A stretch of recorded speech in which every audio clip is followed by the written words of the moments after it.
السلام عليكم ورحمة الله وبركاته.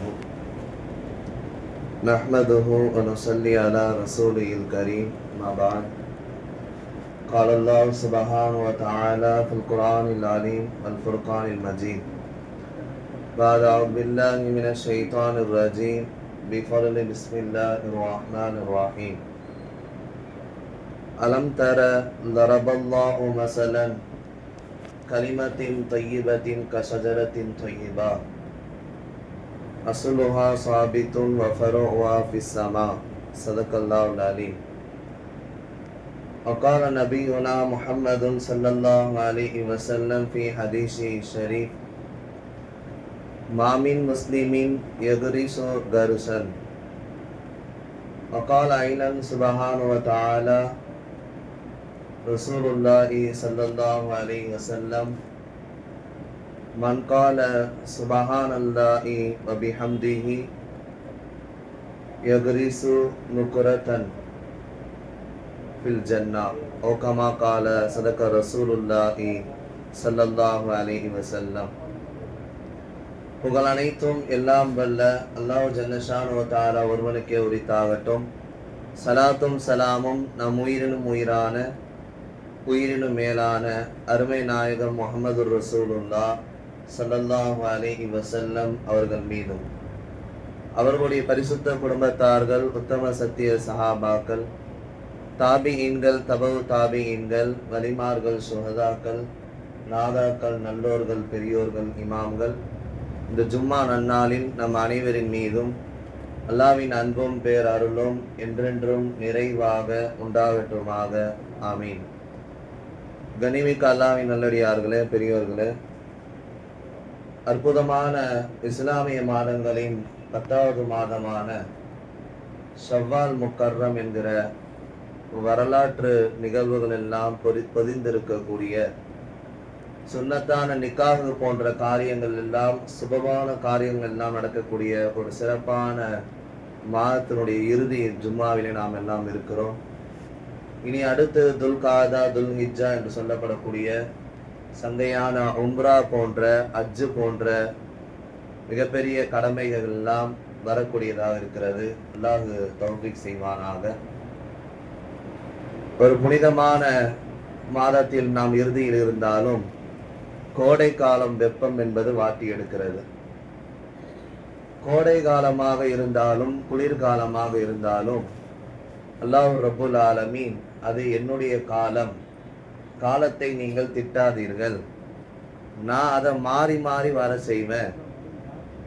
அண்ணலம் பெருமானார் ஸல்லல்லாஹு அலைஹி வஸல்லம் சொல்றாங்க, அது நரகத்தினுடைய மூச்சு காற்று.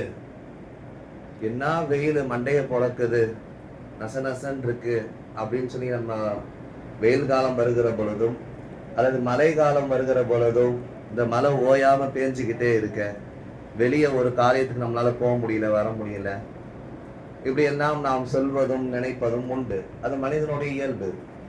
ஆனால் அல்லாஹ் சொல்லுகிறான், காலத்தை நீங்க திட்டாதீங்க, அதெல்லாம் என்னுடைய குதிரத், என்னுடைய அத்தாட்சி, நான் மாறி மாறி வர செய்வேன். அதிலும் உங்களுக்கு சில சலுகைகள், சில நன்மாராயங்கள், சில பரக்கத்துகள் எல்லாம் உங்களுக்கு இருக்கிறது அப்படின்னு அல்லாஹ் ரசூல் நமக்கு சொல்லி காட்டுவான். அது அடிப்படையில் இந்த உலகமே என்பது நீரின்றி அமையாத உலகு. பெரும்பாலும் நீர், தண்ணீரோடு சம்பந்தப்பட்டது. நம்முடைய எல்லா காரியங்களையும் எடுத்துக்கொண்டாலும் தொழுகையிலிருந்து வாழ்க்கையிலிருந்து எல்லாமே தண்ணீரோடு சம்பந்தப்பட்டிருக்கும். 97% கடல் நீர் சுற்றி நம்மை சுற்றி இருக்கிறது. 2.5% நாம் அருந்தக்கூடிய தண்ணீர், நாம் பயன்படுத்தக்கூடிய குளிக்க, குடிக்க பயன்படுத்தக்கூடிய சுத்தமான நீர் அல்லாஹ் நமக்கு தந்திருக்கிறான். அது மட்டுமல்ல, இந்த உலகம் 33% காடுகள் இருக்கணும். காடு என்பது இருக்கணும், மரம், செடி, கொடிகள் எல்லாம் இருக்கணும். இன்றைக்குள்ள காலகட்டத்தில் பிளாட்டுகள், வீடுகள் எல்லாம் அதிகரித்ததால் அவைகள் எல்லாம் கொஞ்சம் குறைந்து கொண்டே வருகிறது. சொல்ல வருகிற விஷயம், அண்ணல் பெருமானா ஸல்லல்லாஹு அலைஹி வஸல்லம் சொல்றாங்க, நீங்க ராஹத்தா வாழணும்னா, உங்களுடைய சுவாசம் சுத்தமாக இருக்கணும்னா நீங்க மரம் வளருங்க, செடியை நட்டு வைங்க. எந்த காலத்திலாக இருந்தாலும் சரி, எப்பொழுதாவது அது உங்களுக்கு பயனளித்தே தீரும். நீங்கள் அதை நட்டு வைத்து தண்ணீர் ஊற்றி அதை பராமரித்து வளர்த்து அதன் மூலமாக வரக்கூடிய செடிகள், கனிகள், காய்கறிகள் என்னென்ன பலனெல்லாம் மக்கள் அடைவார்களோ அது ஒட்டுமொத்த நன்மையும் அதை நட்டு வைத்த மனிதருக்கு தரப்படும் என்பதாக முத்து முஹம்மது ரசூலுல்லாஹி ஸல்லல்லாஹு அலைஹி வஸல்லம் சொல்லி தராங்க. அப்போ நம்ம அந்த செடிகள் மரங்கள் எல்லாம் நட்டு வச்சோம்னு சொன்னா, ஒரு மனிதன் 2 மனிதன் 1 வருடம் வாழ்வதற்கு ஒரு மரத்தினுடைய அந்த ஆக்சிஜன் ரொம்ப தேவையாக இருக்கிறது. ஒரு மரம் இருந்துச்சுன்னு சொன்னா 1 வருஷம் 2 மனிதர்கள் சுவாசமான சுத்தமான காற்றை சுவாசிக்க முடியும். 260 பவுண்டு என்பதாக சொல்லுகிறார்கள். ஒரு புள்ளி விவரத்தில் ஒரு மனிதன் சராசரியாக வாழ்வதற்கு சுத்தமான காற்றும் தண்ணீரும் அவனுக்கு தேவை. அது ஒரு மரத்தின் மூலமாக 2 மனிதர்கள் 1 வருடம் வாழ முடியும். அப்ப நீங்க மரங்களை நட்டு வைங்க அப்படின்னு சொல்லப்படுது. நிறைய சஹாபிகள் மரத்தை பற்றி கேட்பாங்க. அல்லாஹ் ரப்புல் ஆலமீன் திருமறையில சொல்லி காட்டுகிறான், அலம் தர லரபல்லாஹ் மஸலன் கலிமத்தன் தொய்யிபத்தன் கசஜரத்தின் தொய்யிபா.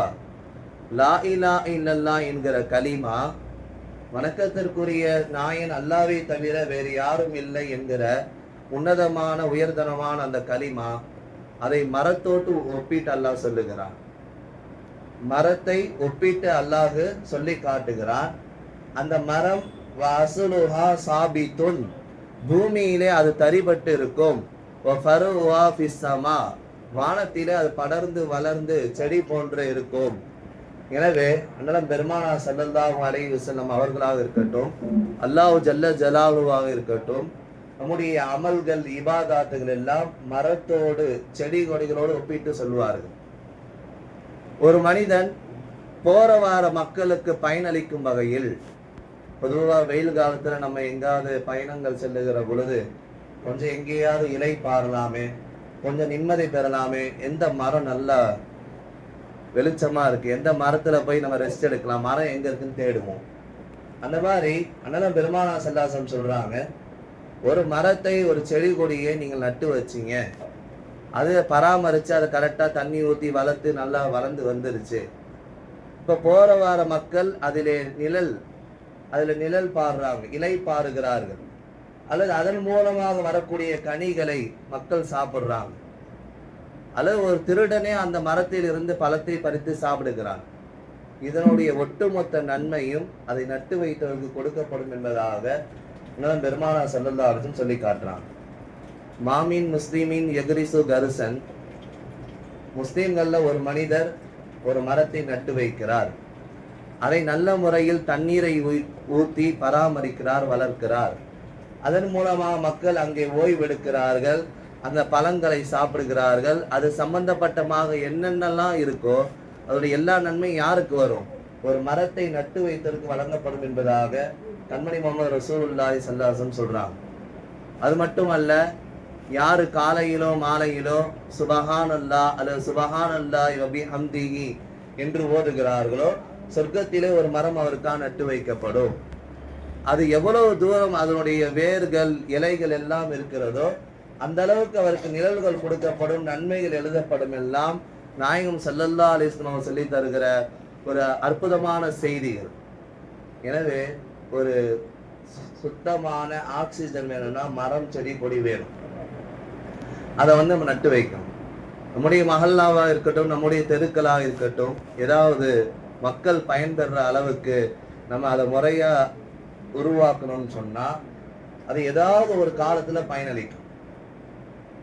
திப்பு சுல்தான் ரஹ்மத்துல்லா அலை, மிக சிறந்த மன்னர், ஆங்கிலேயர்களை விரட்டி அடித்தவர். பிள்ளைங்களுக்கு சாப்பாடு ஊட்டணும்னா திப்பு வரார், ஒழுங்கா சாப்பிடுன்னு சொன்னா அந்த புள்ள சாப்பிட்டுருமா. அந்த அளவுக்கு வீரத்திலும் தைரியத்திலும் உயர்ந்தவர்.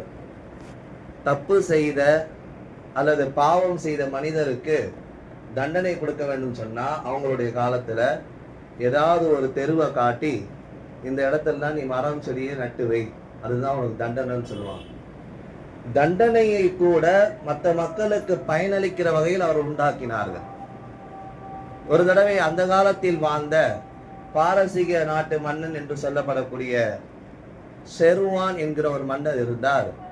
அவர் தங்கள் படைகளை கூட்டு வழியிலே போகிற பொழுது ஒரு 90 வயது உடைய முதியவர் கையில அத்தி செடியை வச்சுட்டு உட்கார்ந்து இருந்தார். அத்தி செடி. அப்ப அந்த மன்னர் அவரை பார்த்து கேட்டாங்க, அத்தி செடி வச்சிருக்கீங்க, இதை நட்டு வச்சா இது வளர்ந்து வரும், ரொம்ப லேட் ஆகும், பல காலங்கள் எடுக்கும், பல வருடங்கள் ஆகும், இதன் மூலமா நீங்க நன்மையை பெற போறீங்களா அப்படின்னு சொல்லி அவர்கிட்ட கேட்பாங்க. ஆமா, இதை நட்டு வச்சனா ஏற்கனவே நிறைய அத்தி செடிகள் மூலமா நம்ம அத்தி பழங்களை எல்லாம் சாப்பிட்றோம், அதோடைய பேரிச்ச பழங்கள் போன்ற பதப்படுத்தப்பட்ட இதெல்லாம் நம்ம சாப்பிட்றோம், பயனடைகிறோமா இல்லையா? எங்கேயோ ஒருவன் நட்டு வைத்தது நமக்கு பயனளிக்கிறது. எனவே நான் இந்த வயதில் நட்டு வைத்தால் பிற்காலத்தில் யாருக்காவது பயன் அளிக்கும் என்கிற உயர்ந்த நன்னோக்கில் தான் நான் இதை செய்கிறேன் என்பதாக சொல்லுகிற பொழுது அந்த அரசர் வியந்து ஒரு தங்க பொற்காசுகளை கொடுத்தார். பொற்குவியிலே கையில கொடுக்குறான். இப்ப அந்த முதியவர் சொல்றாரு, என்ன இது நட்டு வச்சா ரொம்ப காலம் எடுக்கும், நீங்க அது வளர்ந்து வரணும், அது அதுக்கப்புறம் மக்களுக்கு பயன் அளிக்கணும், இது மூலமா பயன் கிடைக்குமான்னு கேட்டீங்க, நான் நட்டு வைக்க போறேன்னு தான் சொன்ன, ஒரு தங்க பொற்காசு கொடுத்தீங்கல்ல, இந்த மாதிரி தான் பயன் அளிக்கும் என்பதாக ஒவ்வொரு விஷயமாக அந்த செடியை நடுவதற்காக அவர் சொல்லிக்கொண்டே வருவார். ஒவ்வொரு பொற்குவிலையும் வாங்கி கொண்டே இருப்பார். அவர் பேசுகிற அந்த வார்த்தை ஒரு பெரியவராக இருந்தாலும் ஒரு முதியவராக இருந்தாலும் நாம் அவர்களுக்கு மரியாதை இஸ்ஸத்து கொடுக்க வேண்டும். அவர்களுடைய கல்வி, அவர்களுடைய ஞானம், அறிவு, ஆளுமை எல்லாத்திலும் அவர்கள் உயர்ந்து இருப்பார்கள். நாம் சாதாரணமாக கருதி விடக்கூடாது. ஒரு மனிதன் என்பவன் அவனுக்குரிய அந்தஸ்து உயர்ந்தது என்பதையும் அவர்கள் அந்த இடத்துல விளங்கி கொண்டு சிறந்த முறையில் நீங்க நட்டு வைங்க என்பதாக சொல்லிவிட்டு சென்றார். இந்த மாதிரி பல வரலாறுகள் எல்லாம் நம்ம பார்க்க முடியும். அதனால பெருமானா ஸல்லல்லாஹு அலைஹி வஸல்லம் காலத்தில் இப்னு அப்பாஸ் ரலியல்லாஹு அவங்க சொல்றாங்க, ஹதீஸ்ல வருது புகாரி ஷரீஃப்ல, யா ரசூலுல்லாஹ் நான் மரத்தை நட்டு வைக்கிறேன் அப்படின்னு சொன்னாங்க. அந்த மரத்தை நட்டு வைத்து அதற்கு தண்ணி ஊற்றி அதை வளர்த்து அதை பராமரித்து அதனுடைய நன்மை எல்லாம் நீங்க பெறுவீங்கன்னு நாயம் ஸல்லல்லாஹு அலைஹி வஸல்லம் சொன்னாங்க. அவங்க இப்னு அப்பாஸ் என்ன பண்ணாங்கன்னா, ஒரு திராட்சை பழத்தினுடைய மரத்தை நட்டு வைக்க சொல்லி அவங்களுடைய பிள்ளைங்களுக்கு எல்லாம் சொல்லி கொடுத்தாங்க. திராட்சை பழத்தை நட்டு வைங்க, இதன் மூலமா மக்கள் பயனடைவாங்க அப்படின்னு சொன்னாங்க. அதன் மூலமாக எல்லா மக்களும் அவங்களுக்கு பிறந்த பிள்ளைகள் எல்லாம் அந்த திராட்சை பழத்தை நட்டு வைத்தார்கள். எல்லா மக்களும் பயனடைஞ்சாங்க. இந்த மாதிரி ஒரு செடியாக இருக்கட்டும், ஒரு மரமாக இருக்கட்டும், அதன் மூலமாக சுத்தமான காற்றை நாம் சுவாசிக்கிறோம், நிறைய பயன் பெறுகிறோம் என்பதாக மார்க்கத்தின் வழியாக, குர்ஆன் வழியாக நம்முடைய இபாதத்தில் எல்லாம் மரத்தை குறித்து தான் அல்லாஹ்வும் பேசுகிறான், அண்ணலும் பெருமானா ஸல்லல்லாஹு அலைஹி வஸல்லம் பேசி காட்டுகிறார்கள். எனவே மரம் என்பது இன்னைக்கு நிறைய அழிஞ்சு போகுது, நிறைய வெட்டுறாங்க. நாயகம் ஸல்லல்லாஹு அலைஹி வஸல்லம் எச்சரிக்கையும் சொன்னாங்க, தன்னுடைய சுய லாபத்திற்காக ஒருவன் மரத்தை வெட்டுகிறான்னு சொன்னா, அதை அழிக்கிறான்னு சொன்னா அவனுக்கு தண்டனை மறுமையில் உண்டு என்பதாக சொன்னான். இப்படி எச்சரிக்கையும் இருக்கிறது. ஒரு பக்கம் வளர்ப்பதனுடைய சிறப்பும் அதன் மூலமாக மக்கள் பயனடையக்கூடிய அத்தனை விஷயங்களின் குறித்தும் இபாதத்தை குறித்து பேசி நாயகம் ஸல்லல்லாஹு அலைஹி வஸல்லம் அவங்க, எனக்கு இந்த மரம் இடைஞ்சலா இருக்கு, இதன் மூலமா யாருமே பயனடையக்கூடாது, அதை நான் வெட்டுவேன்னு சொல்லி ஒருவன் விதண்டாவாதமாக இருந்தால், சுய லாபத்திற்காக பண்ணா அவங்களுக்கு நாளைக்கு மறுமையில தண்டனை இருக்கு என்பதா ஸல்லல்லாஹு அலைஹி வஸல்லம் சொன்னாங்க. ஹதீஸ்ல நம்ம பார்க்கிறோம்.